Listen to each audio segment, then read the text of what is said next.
All right, and we are live with another episode of the Inner Circle podcast. Feels good to be back once again. I'm excited, man. I'm excited. XO is right around the corner. Lots of big things to discuss. Lots of big news to talk about. Um, Big rumors dropping. The initiative picking people up. Red Dead Redemption's right around the corner. It's going to be a good holiday season. Microsoft making smart moves with Crackdown. I have to admit that has been a smart move. Even PlayStation's making smart moves with their with their games.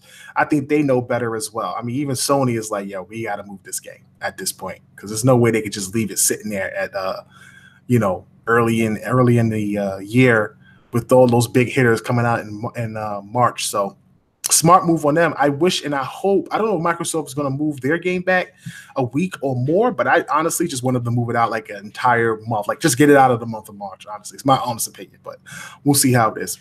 In the meantime, man, we got some special guests on the show tonight. I'm going to touch on a few things before we start. Obviously, we've been making some moves and there's some transitions.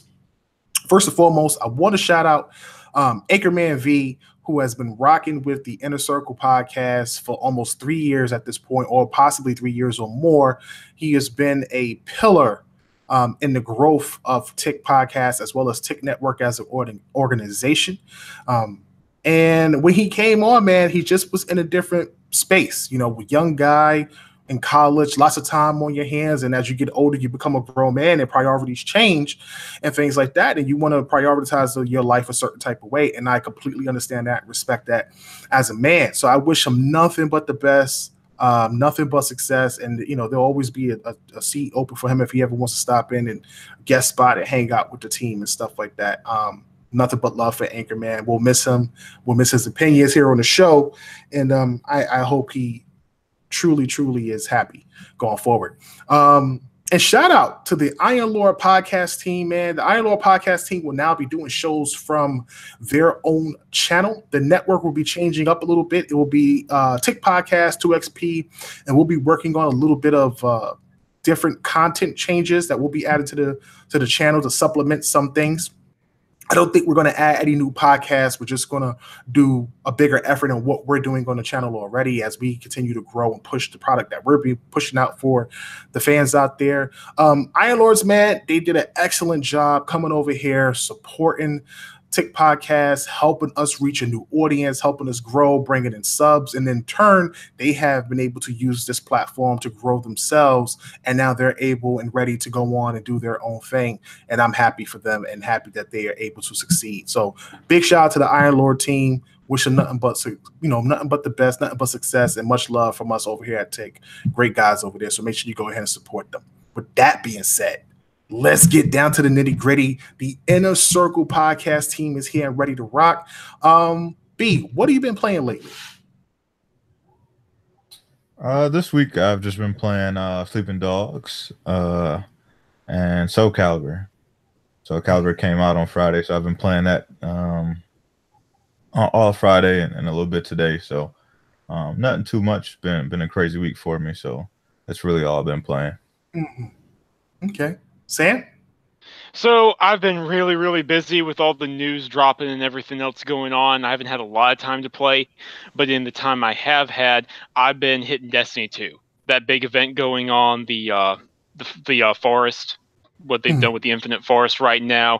I'm working on getting my Horror Story rifle. I've been running that with Eric Jackson and Rage as well from Game Perspective Podcast. That's been a lot of fun, getting my power level up. And beyond that, I've really just been fooling around in Forza Horizon 4. Just taking it casual, just having fun there. That's pretty much it for me. Gotcha. Clowns? Yeah, man, I've been stuck on AC Odyssey. I'm loving it. Love that story, and it really sucked me into ancient Greece. I didn't think I'd be into it, but I am. Gotcha. I don't know, man.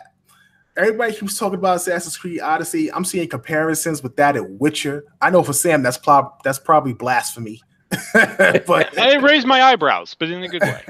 But at the end of the day, man, I'm happy for Ubisoft. Ubisoft has gone through a lot over the last couple years. I remember when me and B, we were trashing Ubisoft like it was nobody's business.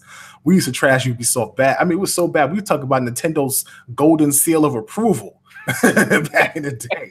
we was like, bro, they need that Nintendo Gold and Silver approval before they start sending games out because the quality of their games aren't good at all. You want to talk about a fall off, it's out of control. But especially when they had like the face, like every image you saw of Assassin's Creed, what game was Unity with the eyeballs and the teeth where they had no mouth, bro? That was the main image for every game. Even if it wasn't an Assassin's Creed game, you saw that thumbnail on a broken game. This game is broken and had like the Assassin's Creed eyes and mouth face on it. Like, where's the head, bro? What is happening right now? It's out of control. But yeah, without question, Ubisoft has come a long way. Looking real forward to what these guys got going forward, man. Really excited for it all. So listen, me personally, I've been playing Tomb Raider. I gotta say, man, Tomb Raider is fun. I don't understand why people killed the game. I don't understand why I got the poor reviews. I don't know if it's because the game seems easy in a way. Like, it's not difficult. You can turn up the difficulty. I'm basically playing games on normal. I don't have the time to sit up there and be trying to be like Broken what's his name? Broken Games HD out there trying to play the most difficult games out there to impress people. Like, I don't have time for that, man. I just got to play these games, get it in and get out while I can. Because, with the wife and the kids, it gets a bit difficult to even game anymore.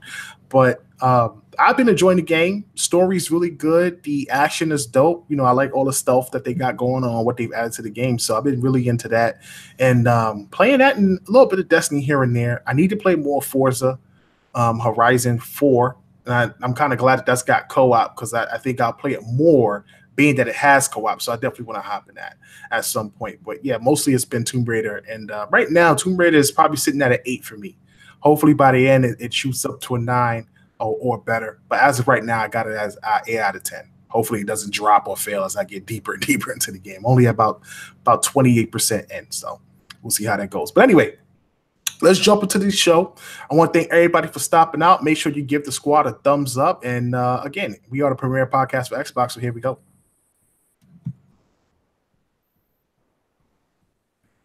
Welcome to the Inner Circle Podcast, the premier podcast for Xbox. I'm your host, KORXKLL, with B Money 101. Hey, what's going on, everybody? Direwolf 484. Yo, it's good to be here.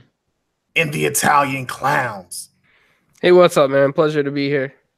So, it's been a crazy ride for Microsoft.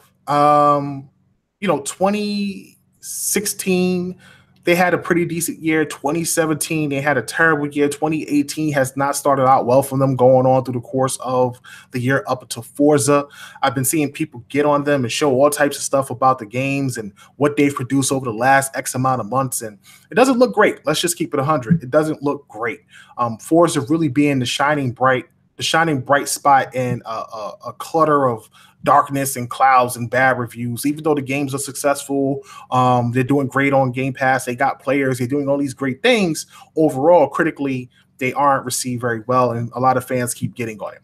At the end of the day, Microsoft had to make a lot of changes from Fable to Scalebound, and we're seeing the fruits of those changes with the acquisitions. And people have been talking about Microsoft making these acquisitions.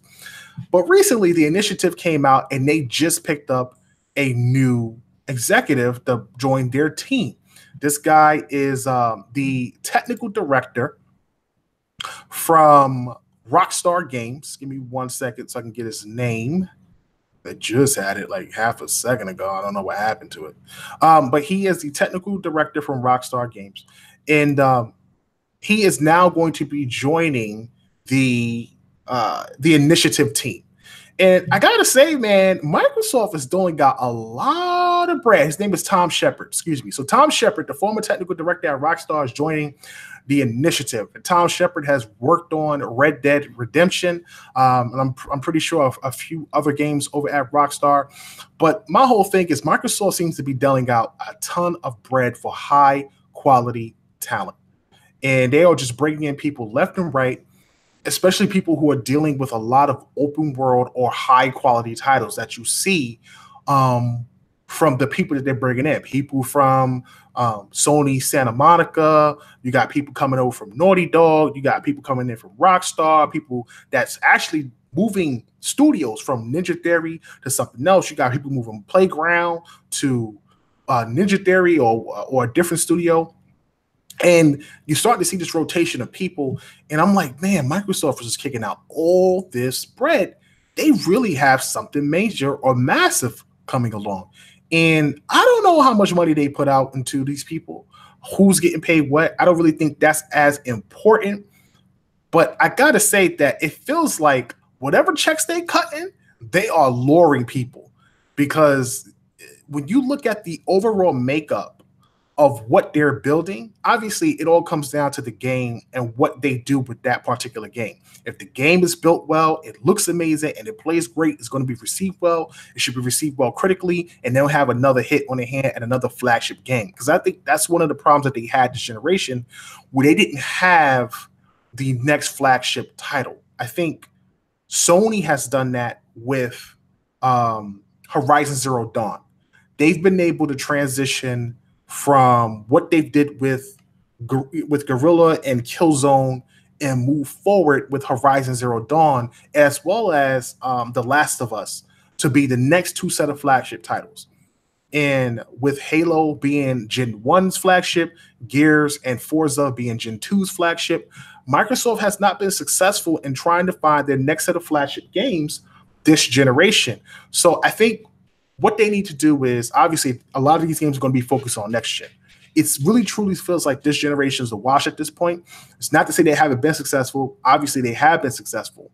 But as far as what they're building, it is definitely not for this gen. I think we'll get Gears 5 next year. I think we'll get it's Gears 5, right? Yeah, Gears 5. We'll get Gears 5 next year, and then the year after that, I think we'll get Halo Infinite at the end of the Xbox One X, leading into the next generation, because again, Microsoft is trying to play this whole no generations thing. So going into the next generation, which I think would be amazing, because then you will be releasing Halo Infinite as a launch title on the next box. What is your thoughts on that? B, clowns? I'm here. So what do you think? As far as all that, I think it's, pretty epic news. Microsoft is really pouring a lot of power plays here. They definitely are putting out their money and they're banking on that, and they're banking on success for next generation. I do think that, Halo is going to launch with that next one, and pulling everybody in. It's just amazing. Xbox is going places, man. I've been saying this for a while, and people need to stop doubting that. Yeah, absolutely. I mean, I think this generation has kind of been a wash for them. They've accomplished quite a bit of good stuff. They really have, but obviously they kind of got their clock cleaned in sales. If we're being honest here, things didn't go so well compared to their main competitor, but they've laid the groundwork really well here. And I mean, like Cal said, I'm not sure what kind of checks they're cutting right now, but the initiative is attracting a lot of top tier talent. They're in the Santa Monica region, so whatever they're working on, it's appealing to devs who work at Naughty Dog. It's appealing to devs who work at EA or Activision, anyone else in the area. So it's going to be very interesting to see what they've put together in a couple of years. Yeah, I think going into next gen will be Microsoft's best gen. I think they, like all the other companies, they took a couple gens to kind of get their feet up under them, and I think now that they have the green light, next gen should be something pretty impressive from them. And I think we'll see more than one flagship title going into next gen. I think a lot of the generations we kind of depended on, one flagship title, and then the other ones to kind of fill out the rest of the buffet. But I think next gen should be something really special, and we should see quite a few different big titles that'll be mainstays going forward. The funny thing about all of this is, right when I remember earlier this year when Iron Lords had did a show, and they talked about, has Phil done his job? Did Phil Spencer do enough to do his job? And a lot of people was like, no. A lot of people gave him a C grade or B grade. And I remember when we had him on the show, and we were talking to him about giving 343, Turn 10, and the Coalition the opportunity to do other games. And a lot of people, I mean, we used to beef with so many Xbox fans about giving these studios the opportunities to produce something else, because if it truly felt like at that point in time that Microsoft just was not going to let the like invest in first party. Like, it just didn't seem like it. They had so many investments in third party, so many investments in third party development of first party first party IP titles. And that's something that I never liked. Like, we never liked that from the beginning. I remember when they talked about not only Quantum Break, but they talked about Scalebound. And as excited as I was for Scalebound and to see Scalebound for the first time, the disappointing thing that always stuck in the back of my mind was, you know what's crazy? They don't even own these studios. And if, say, for example, because remember we saw Kamaya at E3, and I was like, yo, Kamaya, what's up? And I was like, I'm surprised I didn't get blocked by him. We was making jokes about people being blocked. But the thing is, Kamaya is really volatile. Like, he's really at least volatile on Twitter. And he gives off this terrible impression of himself. So when he gives off this terrible impression of himself, you think that the way Microsoft handles certain situations, he's more than likely to explode. So imagine having this game that releases on Xbox. Let's just say Scalebound was to ever drop, hypothetically. The game drops, the game blows up, it's a huge success, and all of a sudden, Microsoft and Platinum have a big beef. And they have to now turn around and go to Kamaya and either humbly apologize or tell him to blow off, right? They take the IP and hand it to somebody else. But the entire vision is Kamaya's. So it's not going to really translate well when you give it to somebody else. And to me, that was the weakest link when it came to Microsoft and working with third parties and having them develop IPs for your studio. Because once that happens, you either have to create a new studio to take on that IP, or you're going to have to create not only a new studio to take on the IP, but take on the IP and take people from the other studio, because they understand what that game is like, which is what they did with the Coalition and the reason why they got Rod from Epic. So, I never liked it. I never liked it. It's cool that they had a bunch of IP, but the fact that your staple of first parties was so weak and so broken at that point, you literally had to depend on third party. Now we're talking about Microsoft may have two or three games coming out these studios from one particular studio. Like, the Initiative may be working on 2 games, Platinum may be working on 2 games, you got Ninja Theory may be working on 2 games. Who else? If for whatever reason, if they somehow get Obsidian, if the Obsidian rumor is true, Obsidian more than likely is going to be working on 2 games. So it's like, man, all of a sudden you got these plethora of studios, and you're starting to get like 8 games, 8 first-party titles that you can spread across years, one after the other, along with your studios that you already have in place. It's a big change in direction. And I think that's why people are so excited, because it's not just the simple fact that, oh, Microsoft is buying studios, but you're starting to see the talent come in. You're starting to see people come from the God of War developers. As much praise as people talk about that studio and what those guys do over there, you got to have talent to produce that quality, and that experience matters. Yeah, is that veterancy, and that's the key right there, Cal. I think you hit the nail on the head. Those veteran devs matter in an age where we're seeing so many people leaving the industry due to burnout and due to crunch and due to all these other things, like things coming out about Rockstar and how hard they're crunching their devs and things like that. And that's a complicated subject. I don't want to, go on a giraffe trail there, but veteran devs are important for building studio culture, for cultivating new talent. The recruiters who go to colleges and things like that, training them, getting these next generation basically ready. That's extremely important. Yeah, I have to agree. I really think that Microsoft is picking up all the key players out there. And I think they have an open checkbook for this. And, when people think of Phil and they're looking back at this past generation and they're looking at like, oh, these IPs kind of were, not great. Phil was like, I'm building up a strategy here. Let me do my thing. And I think that's what he did. He's picking up all the pieces on the chessboard. And at the end of the day, he's going to have all the important pieces. And, I think this is part of a bigger picture, too, because as Microsoft moves more into a service-oriented, focused division as well, I think what's going to happen here is that Phil and Xbox and Microsoft are going to have all these devs and all these studios. And not only do they work on first-party games, right, but they could do stuff on the side. So like even if, for example, a Sony first party studio needed outsourced work, where are they going to go if Microsoft's buying everybody? They're going to have to go back to Microsoft. You know, I think it's just a battle plan for Phil, and I think it's a smart financial move. I mean, it's definitely a smart move without question. You see what they've done with the Mojang, the Minecraft studio.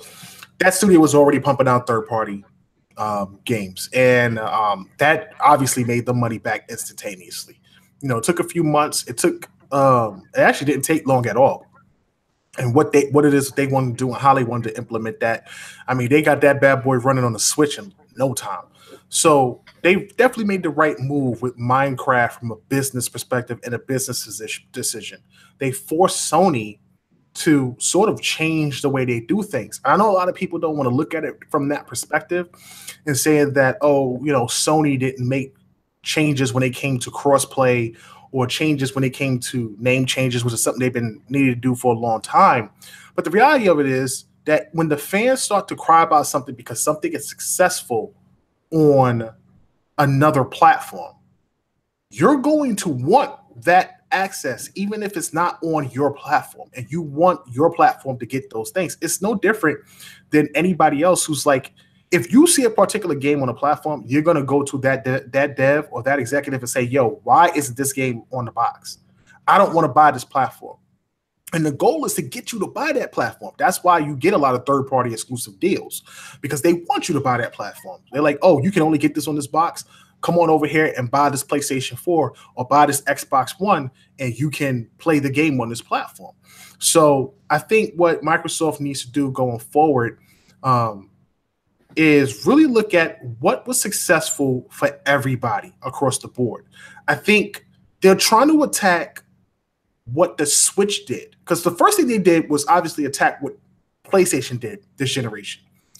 And their weakness was obviously first party. I don't think their weakness is as bad as people try to make it out to be, but it was pretty bad the last 2 years. So their weakness is first party. They go out and strengthen first party. They go out and hire the right people to produce high quality titles. I think I wouldn't be surprised if Undead starts getting a whole bunch of new people as well to help improve that game. And the budget for those games get bigger and better, and more time goes to those games. So bringing the right people. Now, where you need to attack Nintendo is this whole xCloud thing. Think about Nintendo that makes the Switch so special is the mobility of the platform. Both PlayStation and Nintendo have mobile platforms. And for them, they've been successful. The Vita has been okay. It's been killed off numerous times, but the DS is king at this point.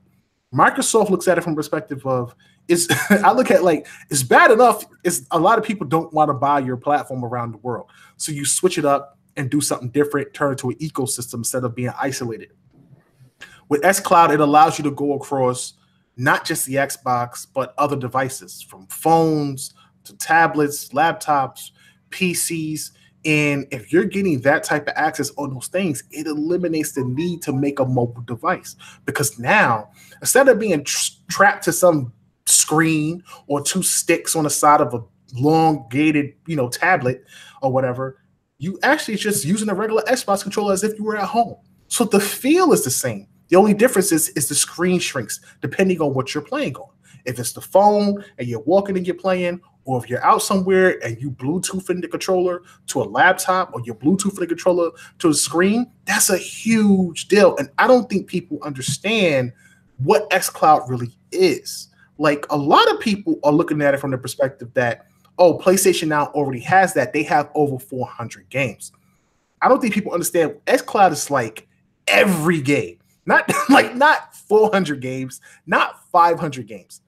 Every game that you buy, you'll be able to stream across this network. You don't never even have to be home. You could be on vacation and pop on a laptop or a raggedy computer and play the game, because their goal is to run these games from the server. It's not about the technical specs of the device. That's the secret. Like, that's the best thing about it. It's not the technical specs of the device. It's the servers that they're running off of Azure that makes that so special and so impactful. So now Yeah, you want to finish Red Dead? Go ahead if you're on vacay. You want to play Gears 5 or Halo 6 or Forza or whatever? Go ahead and do those things when you're away and then come back home and pick up where you left off. That's a big deal. And I don't think people understand what they're doing and the pieces that are falling in place until the next gen hit. And then all of a sudden, all you're going to see is this green wave come, bro. The green beast is going to wake up. And it might be a problem for a lot of people. It really might be a problem for a lot of people. Yeah, you know, one of the biggest doubts I hear about the xCloud is the fact that people are like, oh, well, it's going to get rid of physical media, or, oh, it's going to take so long to boot up. I'm really concerned about that. But I can tell you this, as being part of GeForce Now in its early beta stages and testing its security and being part of Project Stream from Google, I can tell you this, that there's instant loading on these things that stream, instant loading. So it's not like I'm waiting for my hard drive to kick in the game and I hear that grinding sound. No, it's like boot up the browser for Project Stream and bam, I'm playing AC Odyssey instantly. It's that fast. And you know what? I think Xbox is going to do it better than Google. I really feel that. Yeah. Well, they've talked about cutting latency down by 80% and only needing 10 megabytes of bandwidth to run these games. That's insane. The only question is what the quality will be like. Do you guys think if, let's say, obviously you got the Xbox or the next Xbox is going to be that platform that really, if you're not a PC gamer, of course, that's going to be the premium device of where you want to play Xbox games or third-party games at home on your television. That's going to be the device you want. But is it feasible? Is it reasonable enough to run a game that has maybe medium tier graphics at 1080p or maybe higher tier graphics but at 720p based on the bandwidth that's allowing these things to stream across? Does that make that appealing, or do you think that may hurt xCloud if it does anything less than 1080? I don't know. I need to see the tech for myself. That's the best way I can put this right now, honestly. I need to see the streaming tech in person. Did you ever check out that Wired interview that I told you to, Cal? The exclusive piece they had? Okay. And so the way they were talking about it, like, they're saying it held up extremely well. Like, Gears of War 4 looked like it was running on Xbox One S. Except it was running on the phone instead, and that Halo 5 looked really good, and it was really intuitive in the controls and how the Bluetooth synced up. So, I mean, if anyone can pull this off on a widespread scale, it's Microsoft. But they say beta testing is coming in 2019, so I'll reserve judgment until I can actually test it myself in one of these more rural areas where people don't really have great internet connections. Where not everyone has Google Fiber, not everyone has 50 megabits per second. And so they're saying it's going to require 10 megabits per second, I believe. 10 megabits per second down. Yeah. So that's not bad at all. That's a pretty low requirement. Right. We'll have to see how well it does based on that. Right. I want to talk about something real quick. Obviously, we got a great chat going on right now. I want to thank everybody as well. Love the show. Give us a thumbs up. Make sure you go ahead and support the Premier Podcast for Xbox. But I want to talk about something. A couple months ago, I had a conversation with the Xbox executives. I don't want to give away no names. I like to keep my connect secret. Right around this time, I had spoke about E3 and talked about how I had just got all this information from this dev who sort of put me on or whatever. And I don't want to say that the guy came out and told me exactly what was going to be announced at E3. But the reality of it was the conversation was crazy because it was an amazing back and forth because of the opinions that I was asked. And I felt like my opinions were valued. I felt valuable. You know what I'm saying? Like, I'm not trying to fanboy or nothing like that, but like, you know how they say, well, these guys aren't your friends. If for the most part it's true. I'm just a consumer. Obviously, my opinion matters because as a consumer, they want to know how I feel.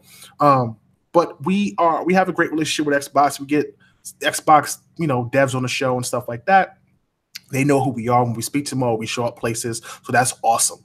But at the same time, having this conversation with this executive, we spoke about E3 and then we spoke about games as a service. And I'm going to actually bring up this. I'm going to talk about the conversation that we had about games as a service without telling you who I spoke to. But I talked to that person and said to them that, games as a service has a bad reputation. People look at it like microtransactions. They look at it like, it's going to be filled with a bunch of DLC. You're going to be nickel and dime.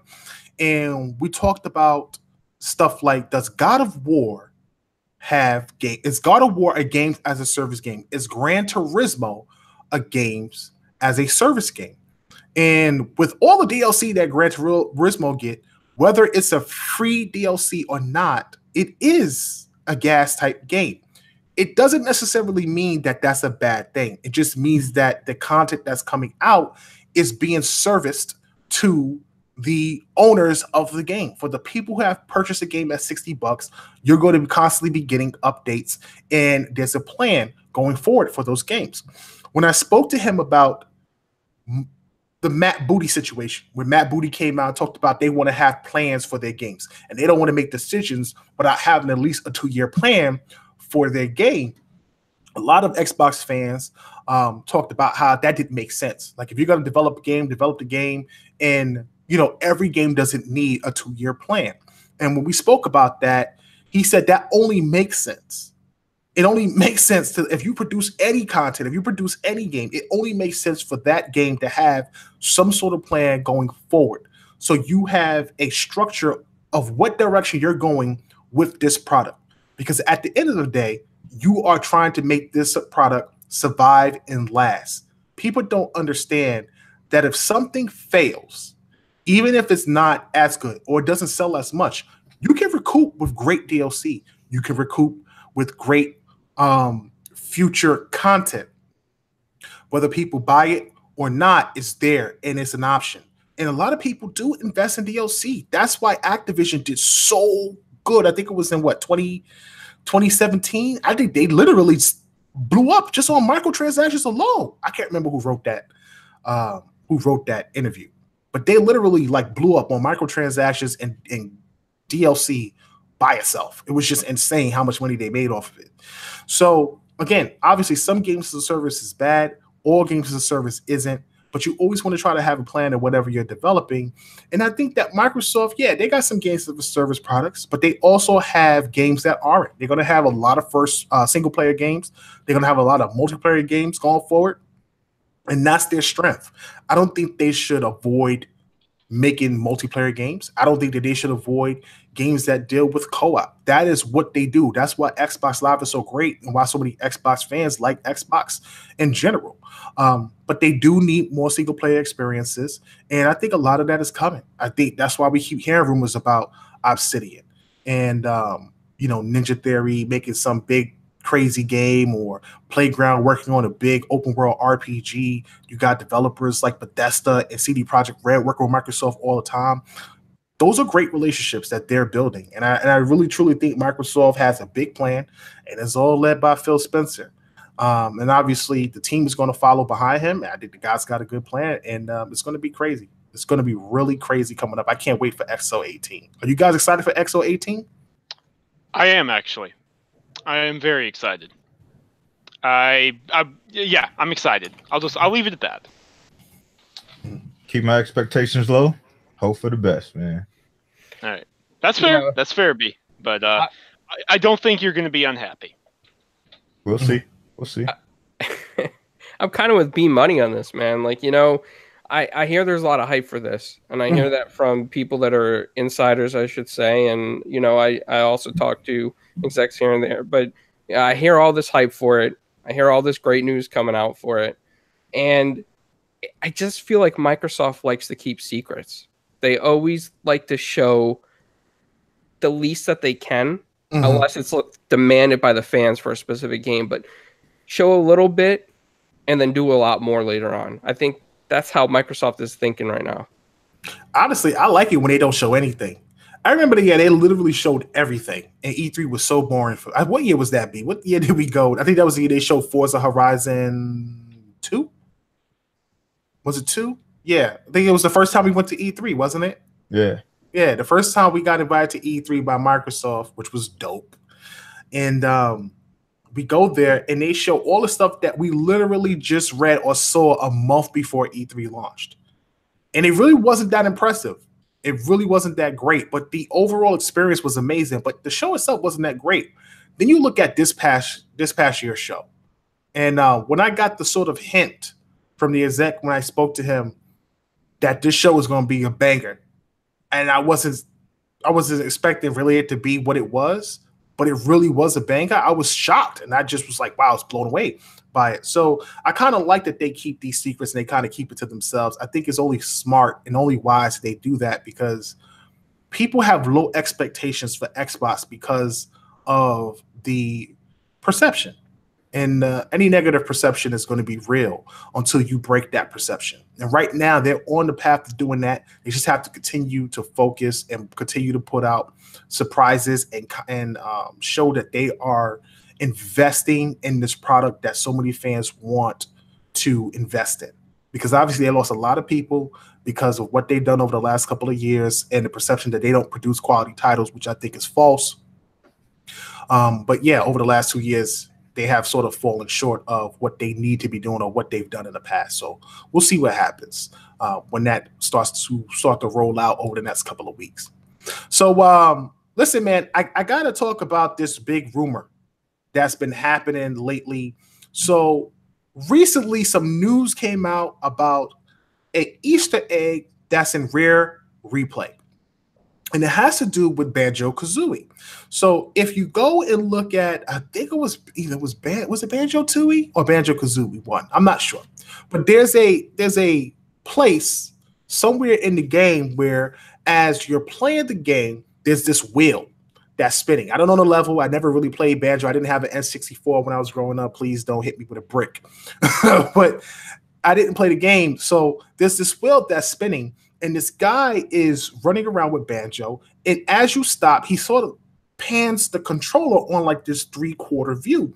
And when you look down, there's an inscription on the wheel of this game. Literally, this old game that they put this Easter egg in this game that no one has saw until recently.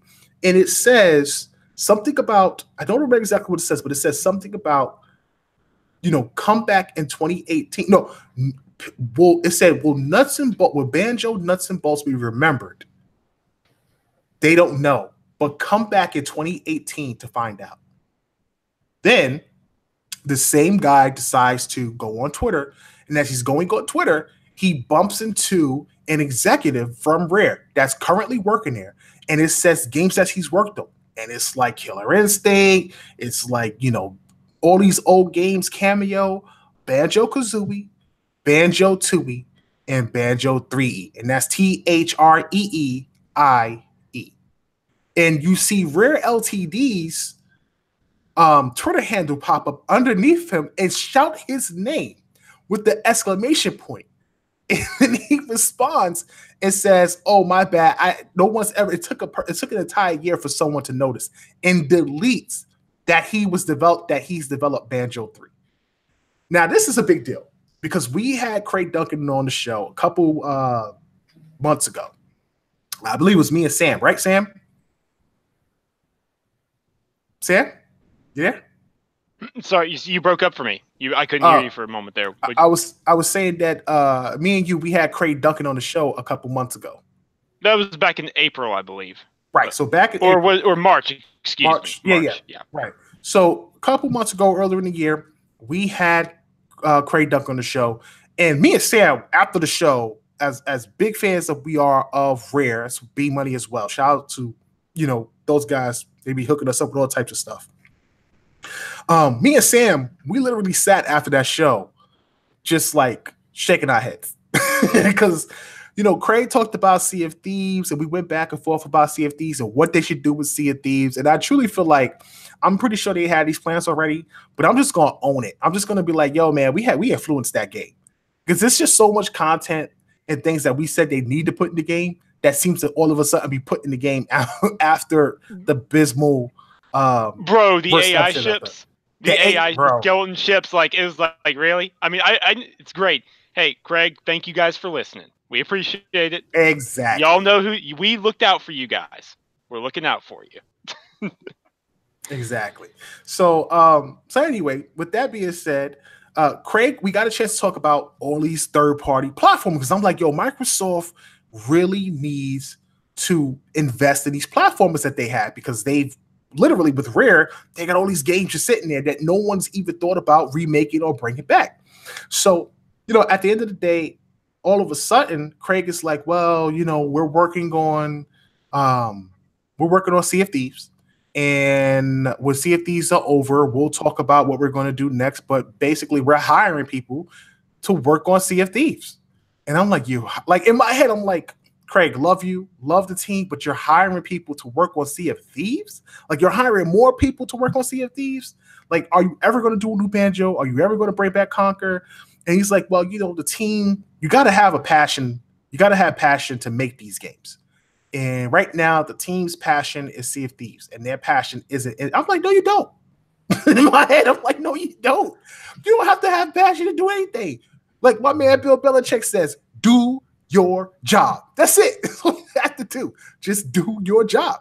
You know what I'm saying? You got executives all the time that's like, yo, we want this game made. Get it done. And sometimes it turns out good. Sometimes it turns out bad, but you still got a job to do.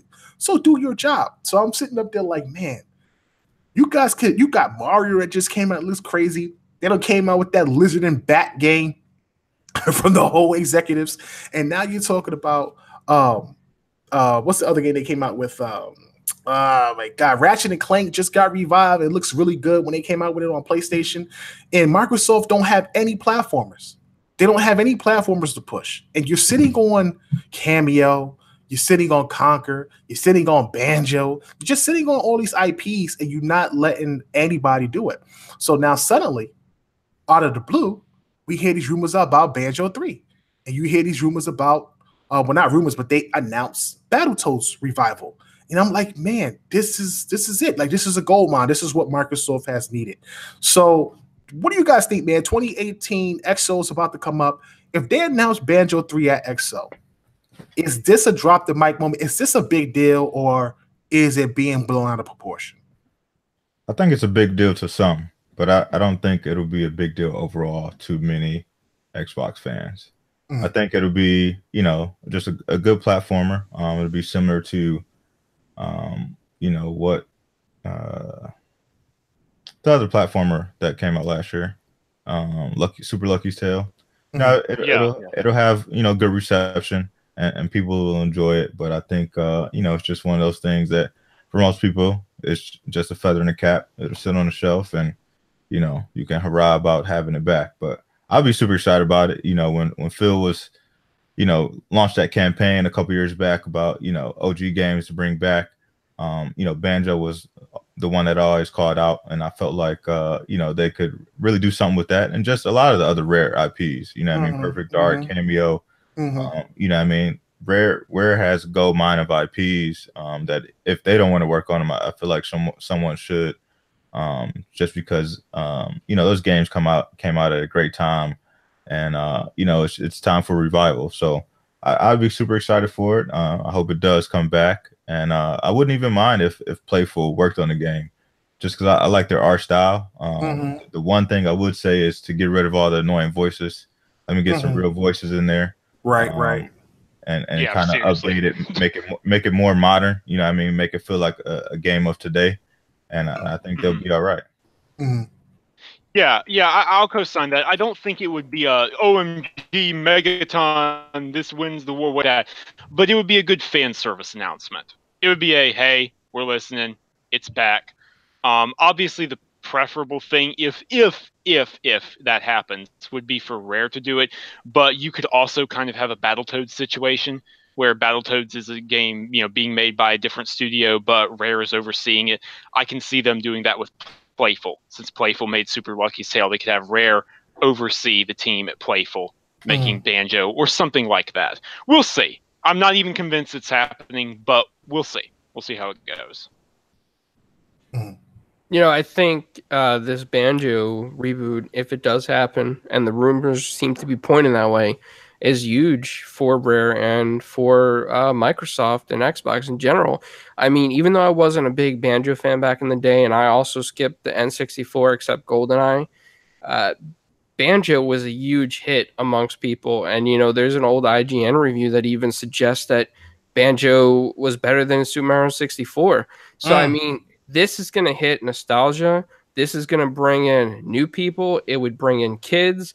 And, you know, there's a lot of nostalgia with journalists out there that love Banjo-Kazooie. So it's going to bring them in too. And it's just a smart move right now for them to do this. You know, the crazy thing about this is that when Microsoft came out with the new Xbox this generation, you know what game made me decide to get an Xbox? Because I'll be honest with you, I love 360. It's one of my favorite consoles of all time. You know, top 3 for me. My top 3 consoles of all time, just for people who want to know. My top 3 consoles of all time is a PlayStation 2 currently, Super Nintendo, number 2, and then the Xbox 360 right behind that. And I have to say that when I was looking at the Xbox One X, you know, I'm like, yeah, I played Halo. Halo's great. I played Gears. Gears is cool, you know. And I always stayed with the nostalgia of what I enjoyed on 360 and what made me love it. But when they brought back Killer Instinct and I heard that music playing, bro, I literally went back to a kid, back to 1991, 92. And I just remember playing this game. And this is embarrassing, but I remember just playing this game. And when I got the box, because I remember I had saved up all my money for this game. This game was like $79. It was insane. $79 to like a 12-year-old or a 13-year-old kid is like $1 million. So I saved up all my bread for this game. And when you bought the game, it came in this awesome black box. It had Fulgar on the cover. But inside the box came with the Killer Instinct soundtrack on a CD. This is when CDs first came out. This was like, it was crazy. And I remember, oh, no. It wasn't a CD. It was a little record. It was one of those little tiny records. This is crazy. I feel old as hell right now. It was like on a little vinyl record. And I remember just playing it. I think it was a record. I can't remember. But I just remember playing it and being in the basement and just doing karate moves by myself in the basement, throwing kicks and punches, listening to the soundtrack. So when that soundtrack came on, I was like, bro, I have got to get an Xbox. Like, I was like, that's it. I'm getting an Xbox. I don't care what PlayStation coming out with. I'm getting an Xbox. So nostalgia works. Nostalgia works. Even when we was at E3 in 2016, and we had just came back from the from the Xbox conference. We were like, Xbox had a great conference, right? So me, B, and homeboy Skittles, we're sitting in the hotel and we're watching PlayStation conference. And all of a sudden, all you see is these cherry blossoms falling, and we like, nah, B. And the dude comes out and it's you, and he's talking about bringing back Shenmue, and it's gonna be exclusive on PlayStation. We're like, yo, they got it. Like, that nostalgia factor, bro, it's real. It is a real deal. So if you could talk about bringing back a game like Banjo, that probably may not even you might not even see it on the N64 Mini because Microsoft owns the IP. You might not even see that game on the N64 Mini. If they turn around and it comes out with a brand new Banjo or a sequel to Banjo, what people really want, and it looks as good as Mario or plays at least as well as Mario, yeah, I think it'll be real impactful. I think a lot of people will be into it, and it's a huge factor. And I think it's actually bigger than Perfect Dark. No, you crazy.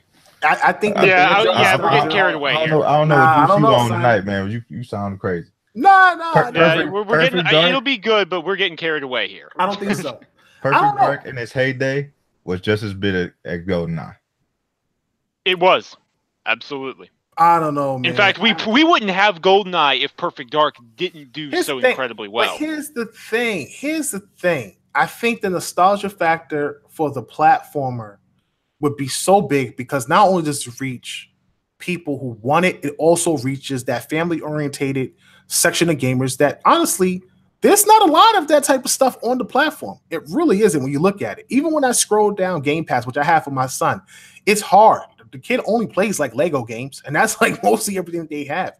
Microsoft truly doesn't really have a game that's family orientated.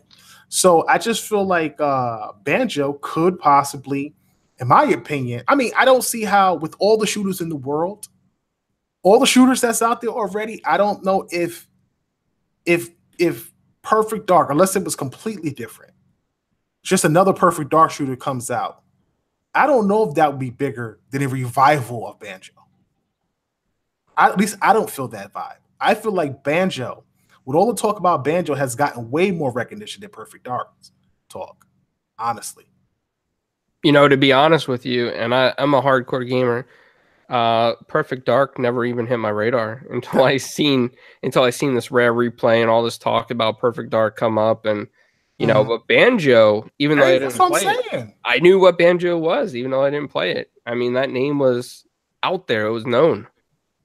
That's what I'm saying. I just don't like, as much as we talk about Perfect Dark, even when we talk about Perfect Dark and the possible revival and all the rumors that we were hearing prior, and not getting an announcement at E3, we never felt like it was impactful to the community. Like, it just wasn't as impactful to the community compared to this Banjo 3 rumor. The way I'm seeing people talk about it, people showing mascots, like all the stuff that's coming across my timeline, people talking about Banjo like they've been waiting for Banjo forever, bro. Like, Perfect Dark is great. You know what I'm saying? But I just been really feeling like people are looking at Banjo like that is the game that they've been wanting to play for the longest time. And I just feel like Banjo just seems like it will hit harder than a Perfect Dark revival at this point. I mean, that's just my personal opinion based on what I've seen. I could be wrong. I probably am wrong. But based on what I've seen, it just feels like Banjo coming out now, Banjo was the right time to come out more than Perfect Dark is, especially with Cyberpunk 2077 around the corner, bro. You do not want to drop a Perfect Dark with Cyberpunk 2077 coming out next year. You know what I'm saying? Give it some time, learn from 2077, and then maybe come out with the next Perfect Dark. But Banjo right now is a great time to talk about at XO18. Yeah, and not only that, but think about this, though. If they're going to announce the xCloud service more in depth or try to entice people to get more involved in it, Banjo would be a perfect thing to add to the lineup for like a Game Pass thing. Right. That would bring people right on over and be like, oh, yeah, xCloud, can't wait to try it. Yeah, absolutely. Absolutely. Without question. So, listen, man, we touched on a plethora of subjects. Obviously, Red Dead Redemption is right around the corner. Are you guys hyped for that? Absolutely. Of course. Oh, yeah. I am there day one. I seen the map, man. First of all, what's up with this thing with PlayStation getting 2 discs? Please, someone explain this to me. Both versions are 2 disc. The game is too big. 2 disc, everybody.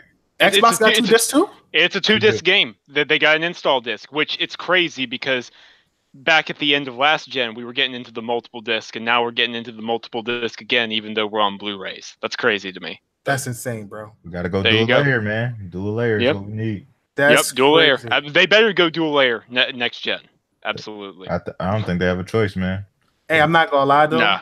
We're gonna get like Lost Odyssey, where there's like 4 or 5 discs per game. Install one of 4. I kind of missed install one of 5. I kind of missed them PlayStation cartridges when they was like the hard plastic that could kill you, and it'd be like 45 discs in that joint. You open it up like Final Fantasy VII when it first came out, and you crack that bad boy open. It's like a disc on top of a disc on top of a disc, and you just flipping through it like a little book. That was cool back in the day. Obviously, it was not ideal when it was like, okay, insert disc 2. Like, what? You had to take the whole disc out. But no, that's something I never expected to see happen. 2 discs, 2 Blu-ray discs? That's insane. Crazy. Dude, it's crazy. That is insane. That's why I go digital, bro. That's why I go digital. Microsoft does it again with the backwards compatibility.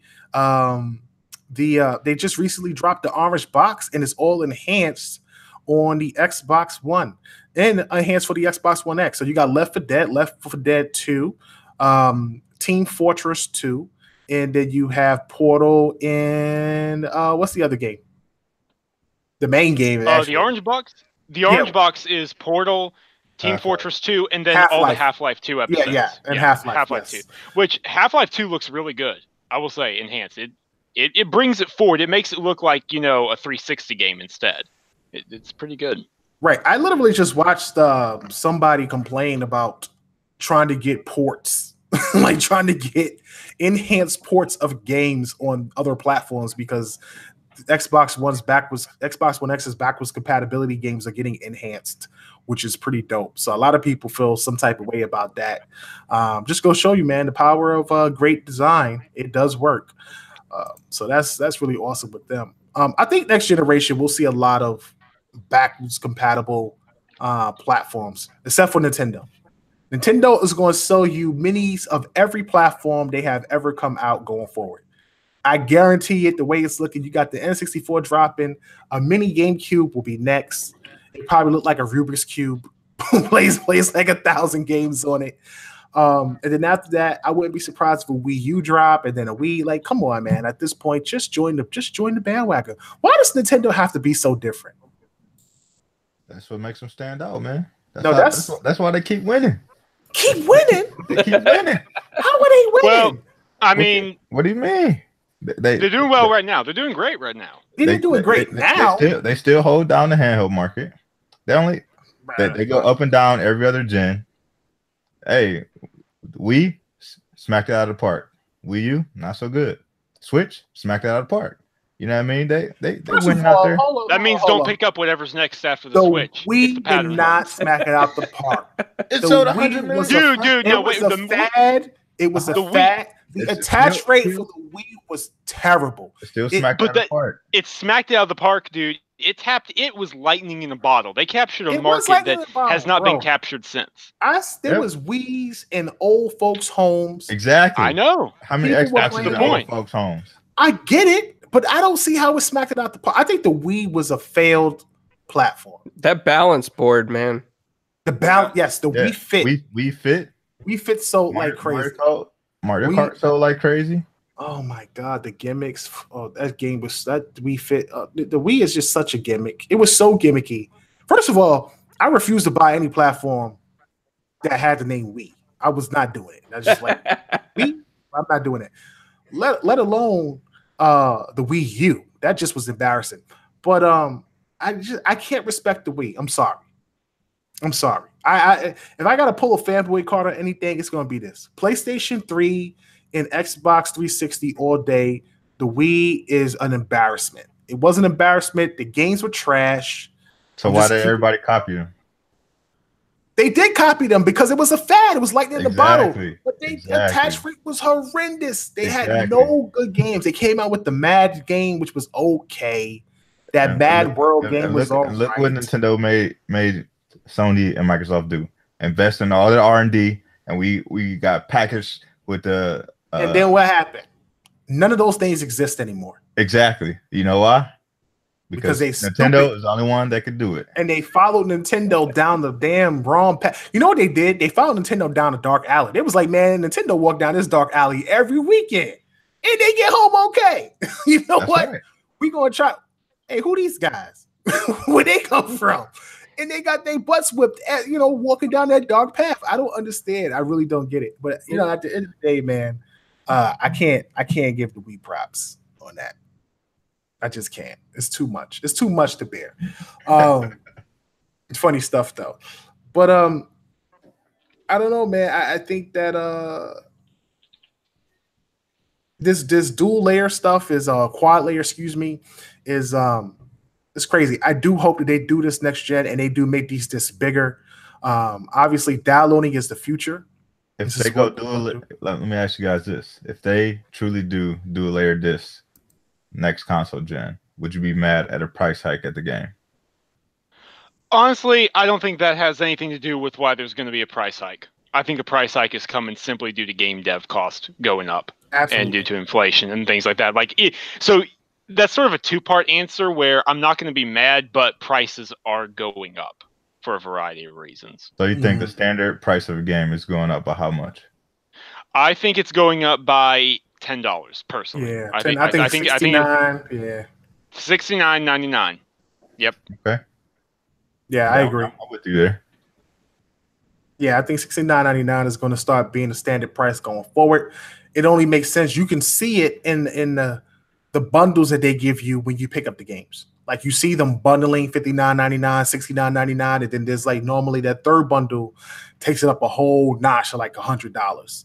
So they're probably gauging how many people buy that mid-tier bundle. A lot of us do. Like you sit there like, you know, like for $10 more, I'll take this DLC or this little mini customizing DLC for $10 more or whatever, and I'll hop on it. And that's what most people do. So I think they're looking at it like most people probably hop on that $69.99 price tag. They're probably going to push the games up to $69.99. It only makes sense. Dev costs are expensive. Developing a studios are expensive. I think didn't Nick just do an interview? Shout out to Undead, who's in the chat. I think Nick just did an interview. Or was it? I'm sorry. It was who did the interview about a studio closing? Was it Rage? That was. You mean talking about 6 foot laying off devs? Yeah. That would have been Jared. That was Rage. Rage. Okay. Yeah. Shout out to Rage. Shout out to Rage. Rage did an interview recently about another studio closing. And I think another studio just got bought. I can't remember what studio it was. I know I've seen it across my timeline. But look, man, I said this before a couple weeks ago. It just looks like studios are just going to be getting gobbled up left and right because they just can't handle the publishing costs of these games that probably don't make that much money. The gaming market is so oversaturated. There are so many games out there, and there's so much to choose from. Just imagine putting $75 to $100 million in a game and only like 25,000 people buy it. You are done. Like your studio is done. If you're not breaking $1 million or more, and even at $1 million, some, especially the big games, even at $1 million, it's not enough. So unless you're like a big manufacturer that can take the hit, like an EA, a THQ Nordic, PlayStation, Nintendo, Xbox, Microsoft, Ubisoft, but that stuff. You're one of these studios that have big bread and you can spend a Rockstar big money on games. It could take the hit. If the game is successful, then you're good. But I'm just seeing like some of these mid-tier studios and some of these smaller indie studios literally just get gobbled up left and right or go out of business. And sooner or later, if people aren't able to recruit, we're just going to be stuck with like a handful of major devs that's just making all the games. And maybe some indies and some indie guys. But for the most part, that the mid-tier studio, unless you're really successful, like a Focus Home, which has been doing pretty decent, and 4A games, it's going to be hard. It's definitely getting harder and harder to put games out there at these prices, at the production cost of some of these games. And we've experienced this not too recently. You know what I mean? If we go back to the end of last generation, when you saw so many of those mid-tier developers kind of go by the wayside, you know what I mean? And we were kind of only left with either the big name guys or, that's when the indies start to boom, you know what I mean, going into this generation. Yeah. So, we definitely got to be mindful of that. And, I don't know if it's, if we could put the blame on consumers or if this is something that's just, a problem with the industry. But I don't think the stores are curated correctly. And I think they're, like Wood said, there's way too much content out there for just the general consumer to even think about consuming. You know what I mean? You go to a store, PlayStation store, Xbox store, Nintendo store every week. And, there could be 15, 20 different games that are released that week. And I guarantee 18 of them aren't even on your radar. You know what I mean? You probably never heard of them. It's, it's from some developer you never heard of. It's, something that you would never even take a look at. Yep. But they're there. You know what I mean? And they continue to clutter a store every week. Yeah, I would say that, shout out to Focus Home Interactive and THQ Nordic for really making a comeback this gen and being strong, because really they're the only mid-tier publishers I'm aware of at this point, like the really significant ones. I know there's a couple of others I'm missing, but they're really the big ones of the mid-tier at this point. And the thing is, I think you're absolutely right, B. The stores need better curation. I'm glad the indie market is booming, but look, let's just call a spade a spade. Some of the garbage that gets approved on these stores is shovelware.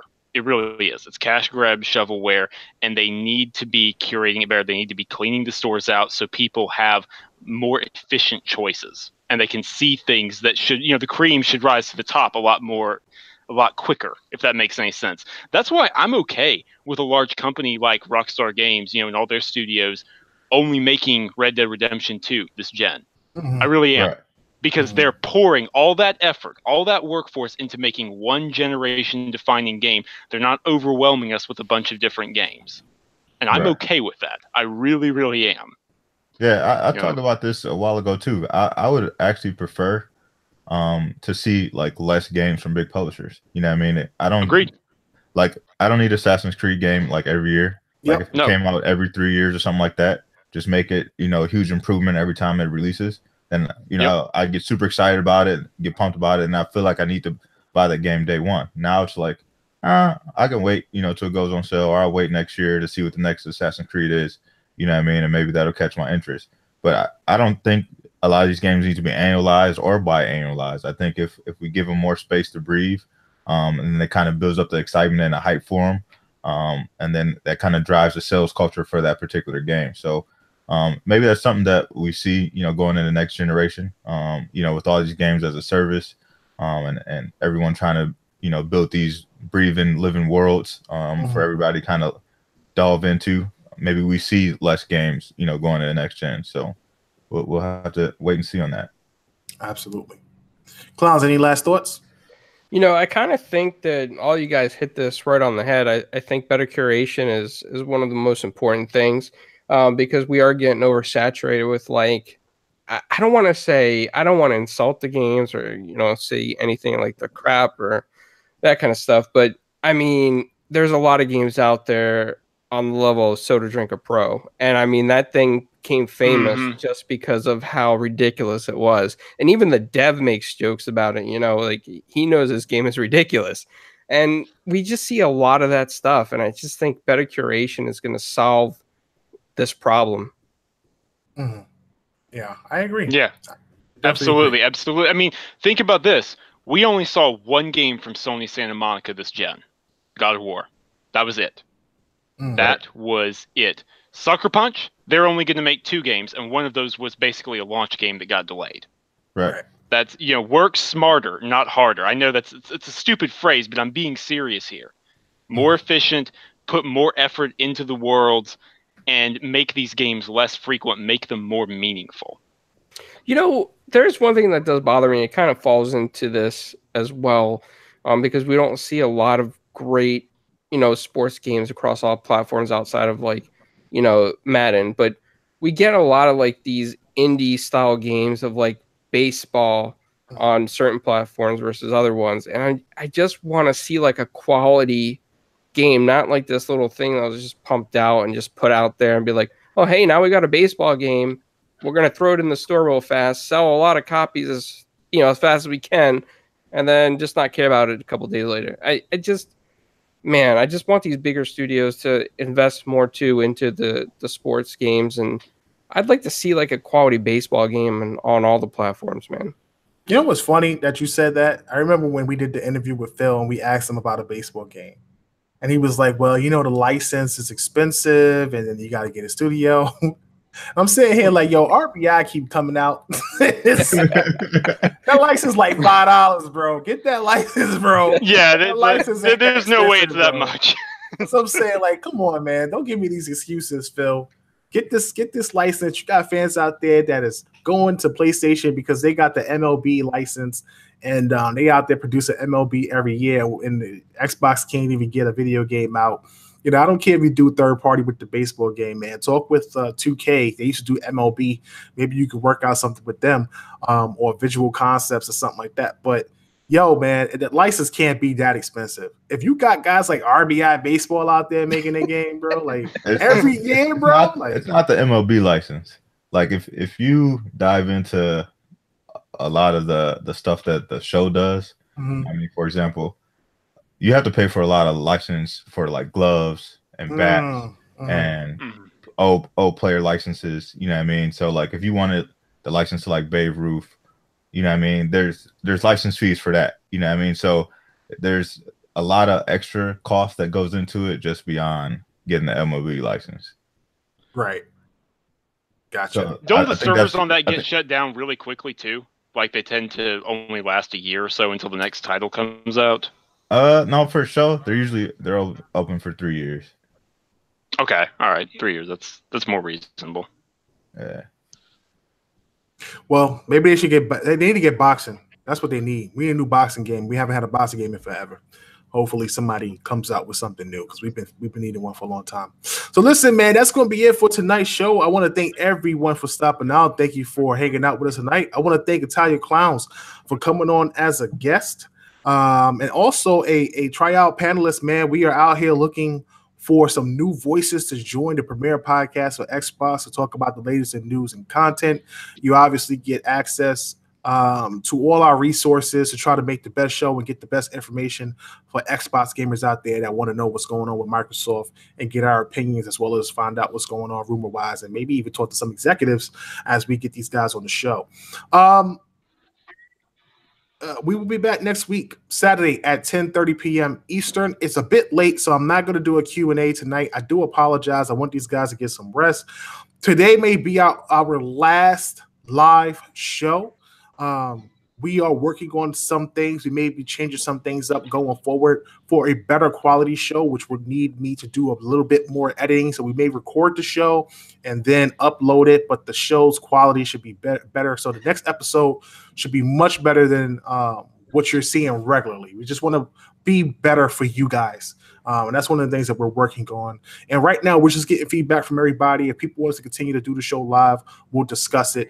But listen, I want to thank everybody for hanging out with us. We will definitely continue to do the Q&A, but we'll figure out a way to get that done for those of you out there who want to get your questions asked. Maybe we'll have a number that you can buzz, leave a message, or send an email to us, and we'll try to cover those Q&As on the following show. Make sure you check us out and subscribe to us on iTunes, Google Music, and Spotify under Tick Podcast, TIC Podcast. Just do a search and our podcast will pop up, man. We always get some really awesome interviews. We go to events. We cover a lot of content, and make sure you support Tick Games Network, TICGamesNetwork.com. That is our home website. Without your support, man, we wouldn't be where we are today. So again, we are humbled and thanking you guys for all your support. Make sure you tune in, I believe, this Wednesday to check out Fame Entertainment and the 2XP podcast. Those guys will be busting their butts covering a host of topics. They will now be our new multi-plat show, so you'll get all the conversations you want to hear about Xbox, PlayStation, and Nintendo from that group. Great host of guys. And again, you can catch us on Tick Podcast on Twitter and Tick Games Network on social media for everything you want to cover from PlayStation to Xbox, Nintendo, and PC. So that's going to be it for tonight's show, man. Thank you guys for stopping out. Make sure you share, and we'll see you guys next week. Peace out.